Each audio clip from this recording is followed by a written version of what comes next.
ഈശോയ്ക്ക് സ്തുതിയായിരിക്കട്ടെ. ഈശോ നമ്മളെല്ലാവരെയും സമ്മർദ്ദമായി അനുഗ്രഹിക്കട്ടെ.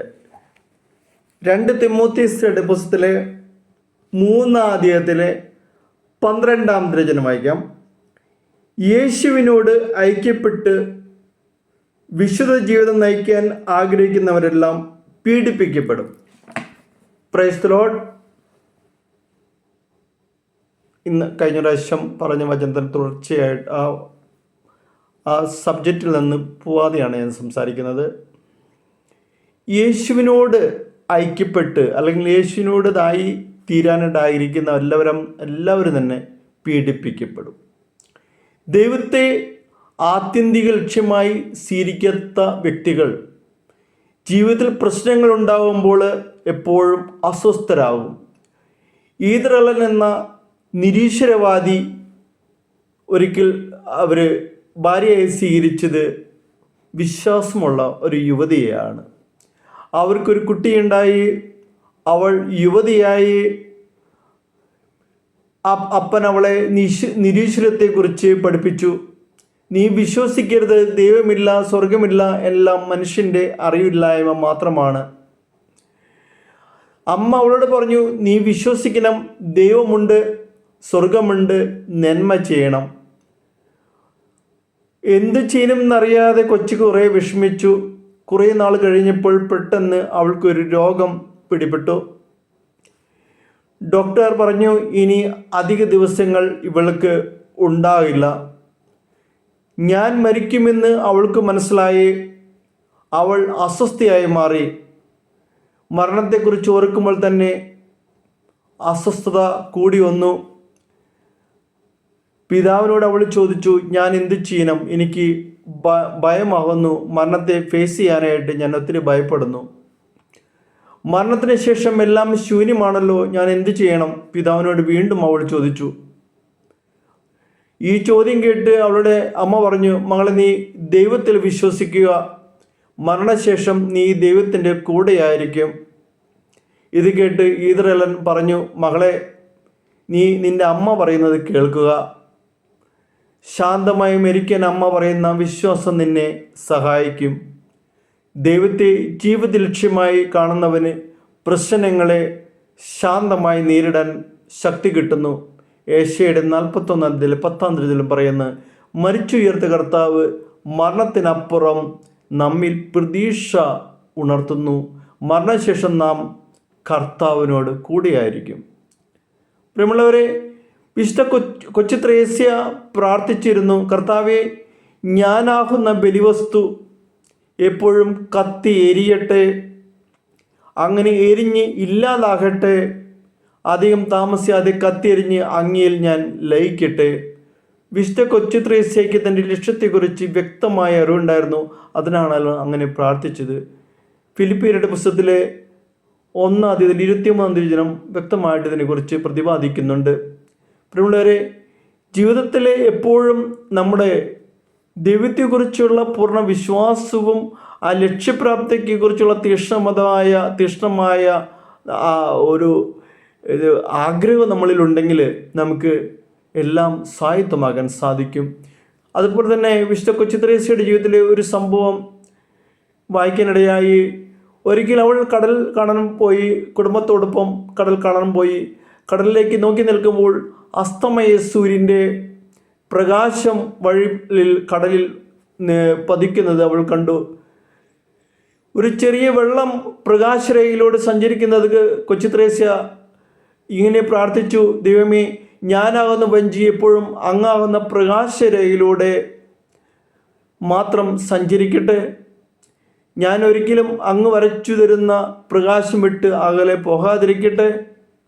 കൊച്ചു ത്രേസ്യയ്ക്ക് വ്യക്തമായി ലക്ഷ്യം ചെറുപ്പത്തിലുണ്ടായിരുന്നു. യേശു ആവുന്ന ലക്ഷ്യത്തിന് വേണ്ടി അവൾ ത്യാഗങ്ങൾ സ്വീകരിച്ചു, അത് ഏറ്റെടുത്തു. ഫിലിപ്പിയരുടെ 3-ാം അധ്യായത്തിൽ 7-ാം തിരുവചനത്തിൽ പറയുന്നുണ്ട്, എന്നാൽ എനിക്ക് ലാഭമായിരുന്നവയെല്ലാം ക്രിസ്തുവിനെ പ്രതി നഷ്ടമായി ഞാൻ കണക്കാക്കി. ഇവ മാത്രമല്ല, എൻ്റെ കർത്താവായ യേശു ക്രിസ്തുവിനെ പറ്റിയുള്ള ജ്ഞാനം കൂടുതൽ വിലയുള്ളതായാൽ സർവവും നഷ്ടമായി തന്നെ ഞാൻ പരിഗണിക്കുന്നു. ലാഭമായിട്ടുള്ള എല്ലാ കാര്യങ്ങളും ക്രിസ്തുവിനെ പ്രതി നഷ്ടമായി കണക്കാക്കണം. എനിക്ക് ജീവിതം ക്രിസ്തുവും മരണം നേട്ടവുമാണ്. ഫിലിപ്പിയരുടെ 1:21 പറയാണ്, എനിക്ക് ജീവിതം ക്രിസ്തുവും മരണം നേട്ടവുമാണ്. നമ്മുടെ ലക്ഷ്യം എന്താണെന്ന് ബൈബിൾ വ്യക്തമാക്കുന്നുണ്ട്. നിങ്ങളുടെ വിശുദ്ധീകരണമാണ് ദൈവം അഭിലഷിക്കുന്നത്. വിശുദ്ധീകരണം എന്താണെന്ന് 2 തിമോഥെയോസിൽ നമ്മൾ വായിച്ചു കേട്ടു. യേശു ക്രിസ്തുവിനോട് ഐക്യപ്പെട്ട് വിശുദ്ധ ജീവിതം നയിക്കുക. യേശുവിനെ ലക്ഷ്യമായി സ്വീകരിച്ചവർ വിശുദ്ധ ജീവിതം നയിക്കാൻ ആഗ്രഹിക്കും. അത് ഉള്ളിൽ നിന്ന് തന്നെ ആഗ്രഹം എപ്പോഴും വന്നുകൊണ്ടിരിക്കും.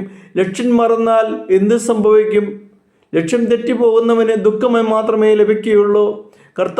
പഴയ നിയമത്തിലെ കർത്താവ് യോനയോട് പറഞ്ഞു, നിനവയിലേക്ക് പോകാൻ പറഞ്ഞു. എന്നാൽ യോന താർഷിഷിലേക്ക് കപ്പൽ കയറി. കർത്താവ് പറയാത്ത സ്ഥലത്തേക്ക് കർത്താവ് കടൽ പോയതുകൊണ്ട് കർത്താവ് എന്ത് ചെയ്തു? ഒരു കൊടുങ്കാറ്റയച്ചു.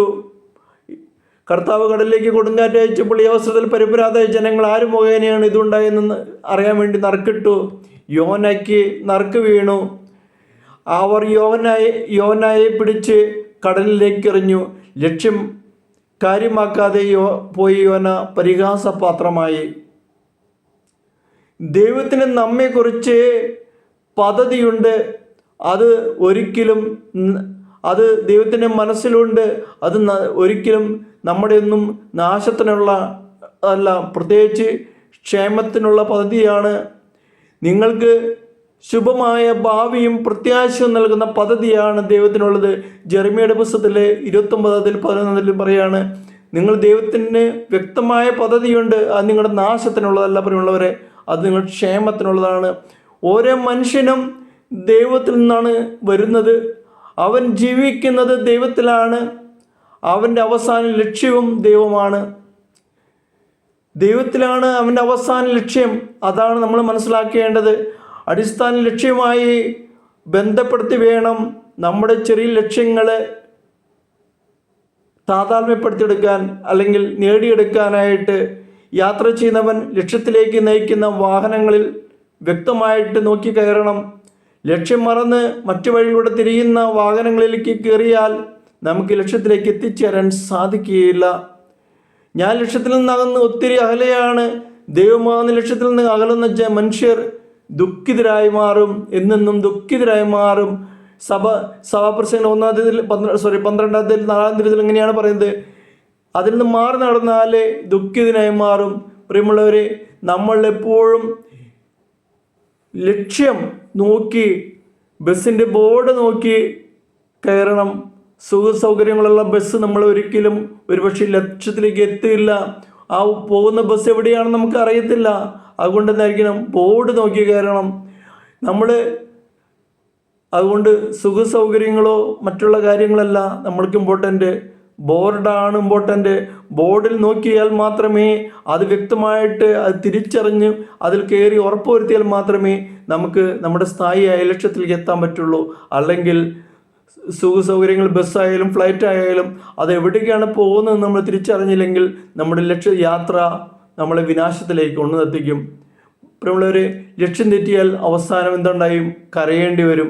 പ്രിയമുള്ളവരെ, നമ്മുടെ ലക്ഷ്യം എന്താണെന്നുള്ളതാണ് നമ്മൾ ചിന്തിക്കേണ്ടത്. അത് നമ്മൾ ദൈവത്തിൽ നിന്ന് വരുന്നു. അത് ഒടുവിൽ ഓരോ മനുഷ്യനും വരുന്നത് എവിടെ നിന്നാണ്? ദൈവത്തിൽ നിന്ന് വരുന്നു. അവൻ ജീവിക്കുന്ന ദൈവത്തിലാണ്, ചെന്ന് ചേരേണ്ടത് ദൈവത്തിലാണ്. അത് മനസ്സിലാക്കി നമ്മൾ മുന്നേറുക. ദൈവം നമ്മളെ ഓരോരുത്തരെയും അനുഗ്രഹിക്കട്ടെ. യേശുവേ കർത്താവേ, പൂർണ്ണമായിട്ട് ഞങ്ങളെ തന്നെ സമർപ്പിക്കുന്നു. ഞങ്ങൾ ജീവിച്ചു കൊണ്ടിരിക്കുന്നതും വരുന്നതുമെല്ലാം അങ്ങിൽ നിന്നാണെന്ന് ഞങ്ങൾ തിരിച്ചറിയുന്നു. ദൈവമേ, അങ്ങിൽ എത്തിച്ചേരാനുള്ള കൃപകൾ ഞങ്ങൾക്ക് എല്ലാവർക്കും നൽകണമേ. ദൈവമേ, ഞങ്ങളെ അനുഗ്രഹിക്കണമേ. ഹല്ലേലൂയ.